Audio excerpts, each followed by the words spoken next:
আসসালামু আলাইকুম। আইকার ভিডিওর পক্ষ থেকে আপনাদের সকলকে জানাই আন্তরিক শুভেচ্ছা এবং অভিনন্দন। আশা করি আপনারা সকলে ভালো আছেন এবং সুস্থ আছেন। আমরা আল্লাহর রহমতে আলহামদুলিল্লাহ ভালো আছি এবং সুস্থ আছি।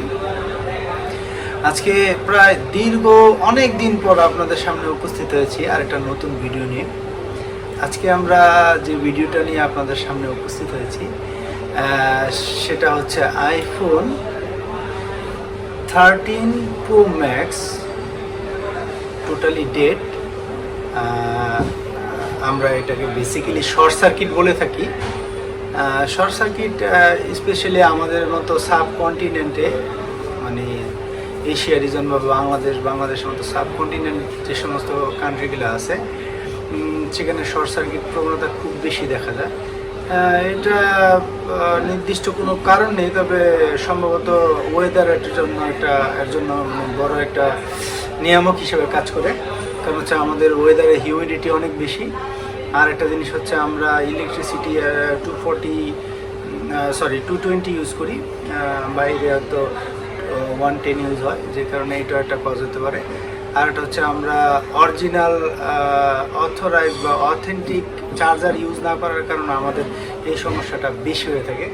যাই হোক, আজকে আমরা যে ভিডিওটা নিয়ে আপনাদের সামনে উপস্থিত হয়েছি সেটা হচ্ছে 13 Pro Max totally dead short circuit.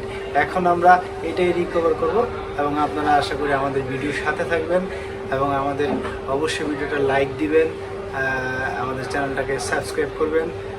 ভালো থাকবেন। আসসালামু আলাইকুম। প্রথমে খুবই সতর্কতার সহিত ব্যাটারিটা হাউজিং থেকে আমরা ডিঅ্যাসেম্বল করব।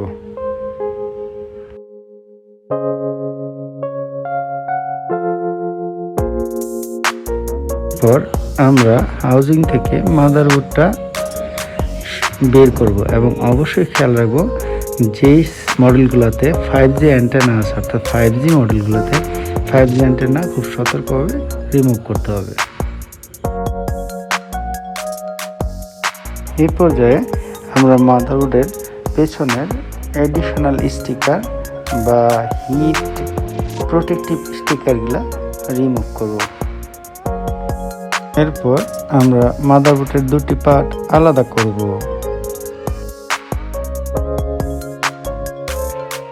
মাদারবোর্ডের দুটি লেয়ারের সোল্ডারিং প্যাডস আমরা খুবই সুন্দরভাবে ক্লিন করব। এতে করে আমাদের রিভলভ করতে সুবিধা হবে এবং পরবর্তী দুইটা লেয়ার অ্যাসেম্বল করার ক্ষেত্রে কোনো ঝামেলা হবে না।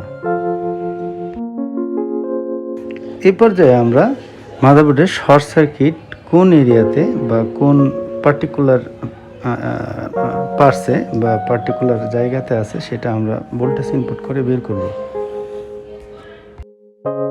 আমরা শর্টেড এরিয়া ডিটেক্ট করতে পারলাম এবং শর্টেড ক্যাপাসিটর রিমুভ করলাম। এখন আমরা মাদারবোর্ড রিভলভ করব এবং রিভলভ করার ক্ষেত্রে অবশ্যই খেয়াল রাখতে হবে আমাদের যাতে low temperature soldering paste use করি। সব শেষে দুইটি লেয়ার আবার রিঅ্যাসেম্বল করব।